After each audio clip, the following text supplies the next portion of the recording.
नमस्कार, मी प्रियंका शंखनाथ. न्यूज चॅनलच्या बातमीपत्रात आपलं स्वागत आहे.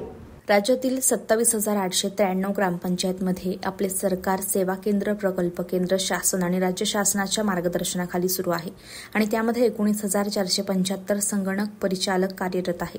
शासनाच्या ग्रामविकास विभाग आणि इतर विभागाच्या सर्व सेवा सुविधा अहोरात्र पुरवण्याचं काम मागील 12 वर्षांपासून संगणक परिचालक करत आहेत. मात्र शासन त्यांच्या मागण्यांकडे जाणीवपूर्वक दुर्लक्ष करत आहे.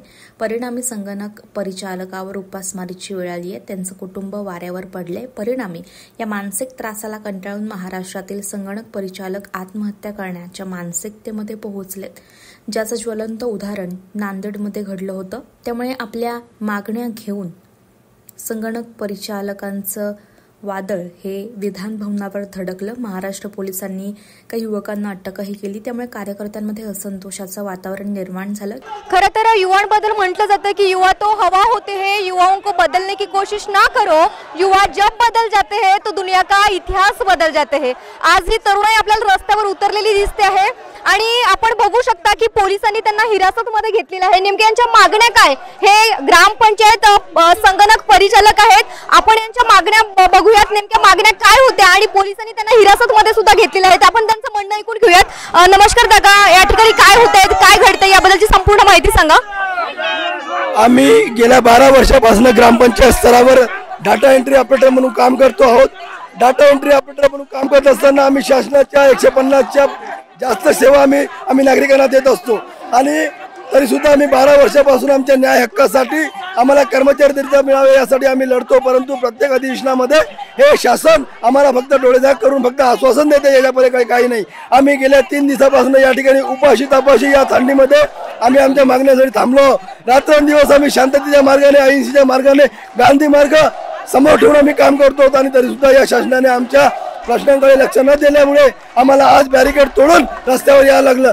याच्या पहिले आमच्या 3 बांधवांचे या बळी घेतलेला आहे या शासनाने आणि आता आम्हाला 20,000 लोकांना जरी आम्हाला बळी द्यावं लागला तरी आम्ही या रस्त्यावर द्यायला तयार आहोत. परंतु जोपर्यंत आमच्या मागण्या पूर्ण होणार नाहीत तोपर्यंत आम्ही इथून हटणार नाही. आमच्या मागण्या म्हणजे कोणत्या? त्यांना आम्हाला किमान वेतन लागू करणे व आम्हाला आकृती बंधानुसार आम्हाला कर्मचारी दर्जा प्राप्त होणे, एवढंच आमचं म्हणणं आहे. परंतु हे मागणी काही मोठी मागणी नाही. आम्ही याला लाख रुपये मागणी मागितली नाही, आम्ही याला 2 लाख रुपये पगार द्या म्हणलं नाही. आम्हाला किमान आम्हाला पोट जगण्या एवढं आम्हाला मानधन द्यावं आणि आम्हाला कर्मचाऱ्याच्या 20,000 मानधन द्यावं आणि आम्हाला कर्मचाऱ्यांच्या ज्या सेवा आहेत आणि त्यांच्या कर्मचाऱ्यांच्या सेवानुसार आम्हाला नियुक्त करून घ्यावं असं आमच्या मागण्यात. परंतु यांनी आमच्याकडे पूर्णपणे दुर्लक्ष केल्यामुळे आम्ही आज या महाराष्ट्रामधले संगणक परिचालक रस्त्यावर उतरून आमचा जीव देऊ, परंतु आम्ही हटणार नाही असा आम्ही आमचा शब्द देतो.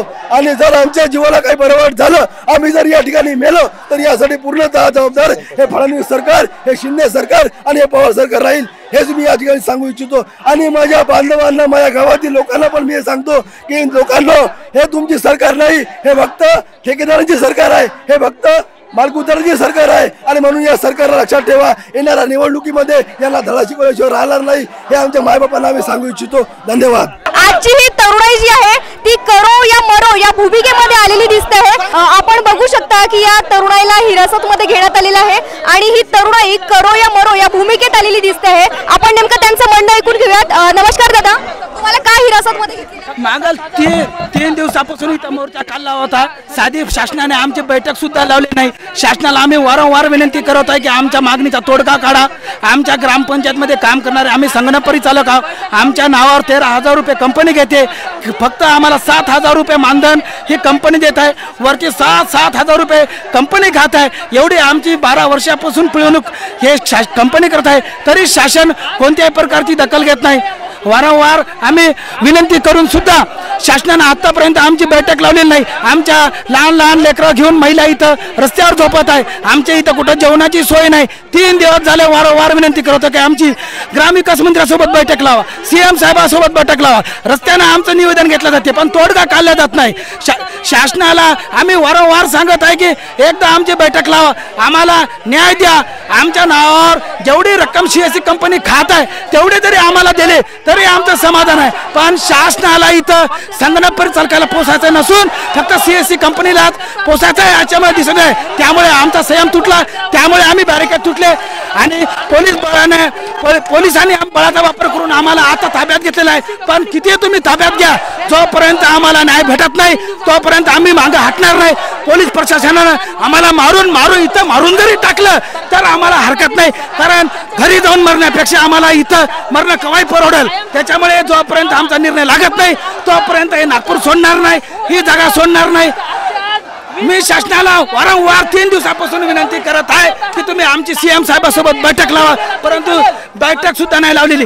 आज 3 वेळा मी पोलीस प्रशासनाजवळ जाऊन आलेलो आहे की CM साहेबांसोबत बैठक लावा, OSD साहेबांसोबत बैठक लावा, कोणासोबत बैठक नाही लावली. मग आम्ही करायचं काय? 3 दिवसापासून मोर्चाची दखल घेत नाही.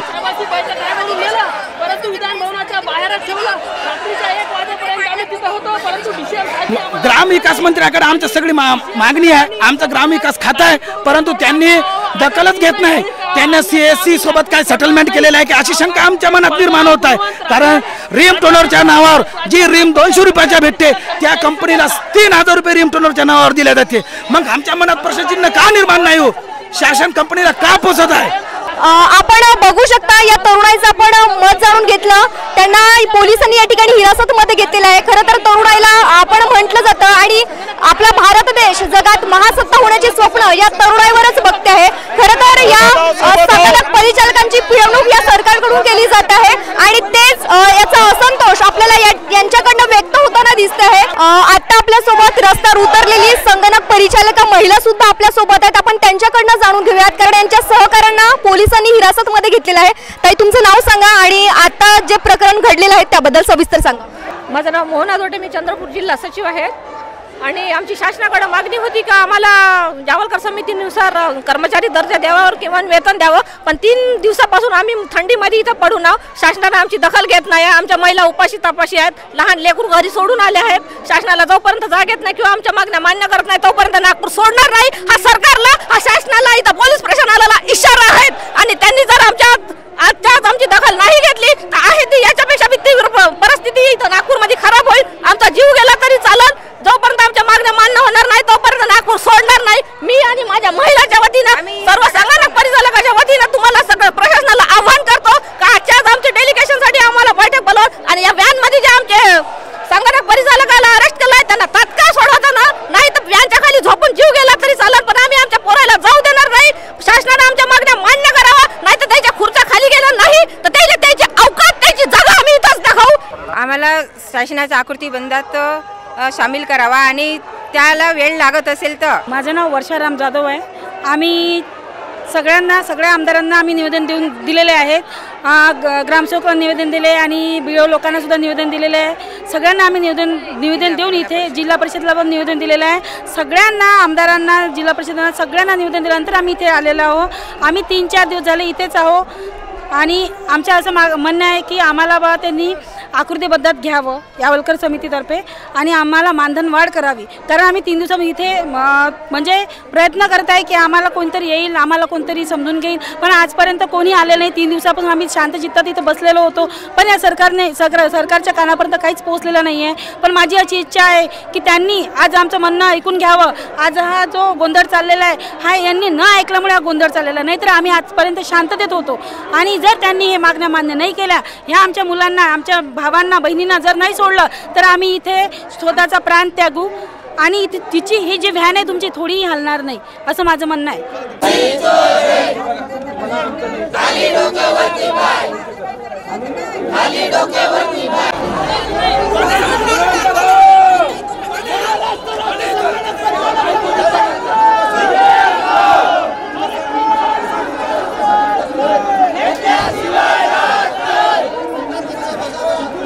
तर हे होतं आजचं बातमीपत्र. पुन्हा भेटूयात पुढील बातमीपत्रात.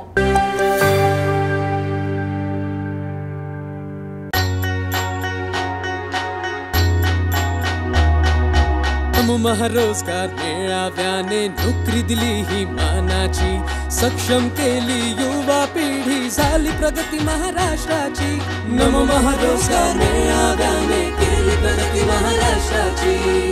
महाराष्ट्राचे माननीय उपमुख्यमंत्री श्री देवेंद्र फडणवीसजी यांच्या नेतृत्वाखाली कौशल्य, रोजगार, उद्योजकता व नाविन्यता विभाग महाराष्ट्र शासन यांच्याकडून आयोजित केलेल्या नमो महारोजगार मेळाव्यात 11,097 तरुणांना मिळाली रोजगाराची संधी। या मेळाव्याने देशामध्ये एक रेकॉर्ड तयार केलेला आहे। सर्वात जास्त नोकऱ्या देणारा मेळावा देखील हाच ठरणार आहे। नमो रोजगार मेळावा चांगली संधी आहे रोजगार मिळवण्यासाठी। पहिल्या दिवशीच मला जॉब मिळाली आहे। इंदिरा कंपनी इथे जॉब भेटलेला आहे। झाला युवा सक्षम आणि महाराष्ट्र रोजगारक्षम।